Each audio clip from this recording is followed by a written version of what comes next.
Sir, and my colleague Herald Skipper, 2 minutes, asked me in Atlanta, he observed that Indian and Chinese women are extremely obsessed about their kids' education. He has been observing that for long, and they had discussed it.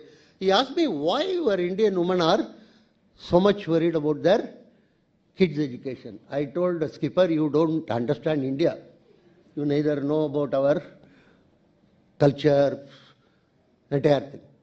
Every married woman in India wants her children to be better than her husband. Very simple. I told her. Because this fellow cannot be rectified. An average Indian husband is like an ambassador car. Okay? You can't resell it, you can't rectify it, you can't drive, you can't do anything about it. What do? You just keep it. That's all. It's all right. One more furniture. Right? As my sister used to say, at least furniture we can move around in the house. This fellow, I cannot even do that.